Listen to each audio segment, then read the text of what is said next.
Hi everyone, welcome back to Art Around Houston. Today I'm once again at the Museum of Fine Arts downtown, and I'm going to be looking at some of the American art in the Beck Building. I've been a member of the museum for over 9 years, but I feel like I haven't spent nearly enough time appreciating the artifacts in the American collection. I love studying art history, but my main focus has involved art from ancient civilizations like Egypt, Greece, and Rome, and European art from the 19th century. I ended up spending a lot of time in this area. It had a number of pieces from the turn of the 19th and early 20th centuries, including this amazing Tiffany stained glass window.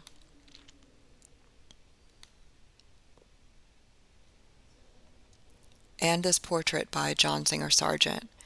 I was able to get close enough to see the texture in his brush strokes.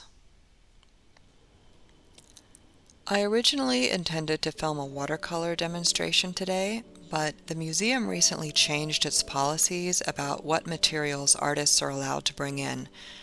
Wet media of any kind is no longer allowed in the museum. Pencils and dry media only. If you're planning a trip to a museum and you'd like to sketch or paint, it's a good idea to check ahead of time to see what materials that museum allows. Different places have different rules, and those rules may change over time. Since I'm using pencils today, I chose this bronze statue of a red deer, cast in 1929. Because it's already monochrome, this statue will easily translate to a pencil sketch. I'm working on toned Strathmore paper and using pencils, white charcoal, and a kneaded eraser. All of these materials are fairly cheap, and you should be able to find them at any art store. If you see the color of the video lighting change, that's because this room had skylights and the sun was going in and out from behind the clouds. I love working on toned paper when I'm using pencils.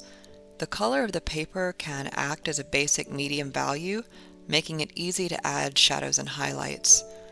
I've been using toned paper ever since I discovered it about 12 years ago, and I really prefer it to drawing on white paper, especially if I'm adding shading of any kind.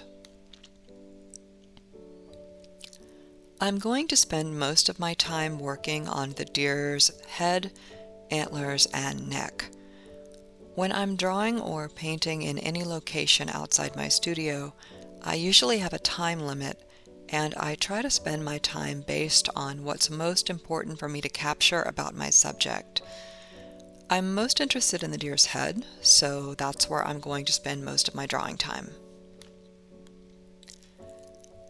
I recommend roughly sketching out the entire subject so you can get an idea of the proportions and how it will fit on the page, then focus on whatever it was that made you want to draw that thing in the first place.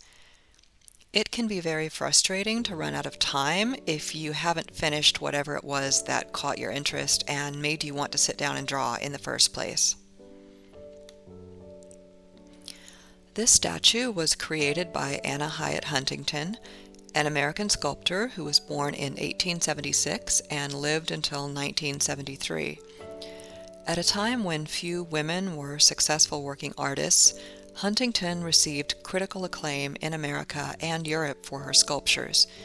She was best known for her animal statues, which demonstrate a combination of realism and emotion.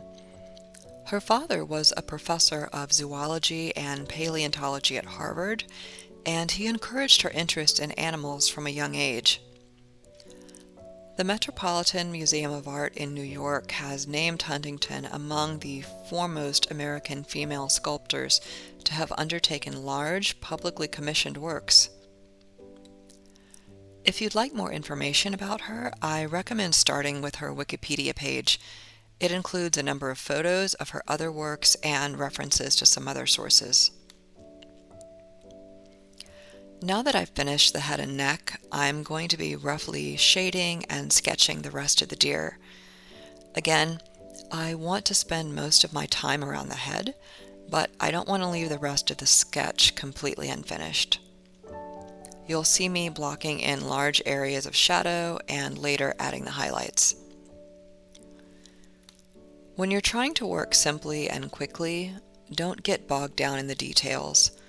Look for big shapes and value changes. Try to think in shapes and silhouettes. If you can get those more or less right, your end result will look more finished than you might expect. And this sketch is just about finished. I hope you've enjoyed coming with me on this visit to the Museum of Fine Arts. If you live in the Houston area, I really recommend taking a sketchbook and spending an hour or two at the museum. Even if you're just starting out as an artist, bringing home a sketch is a wonderful personal memento of a museum visit. Thank you for watching, and I'll see you in the next video.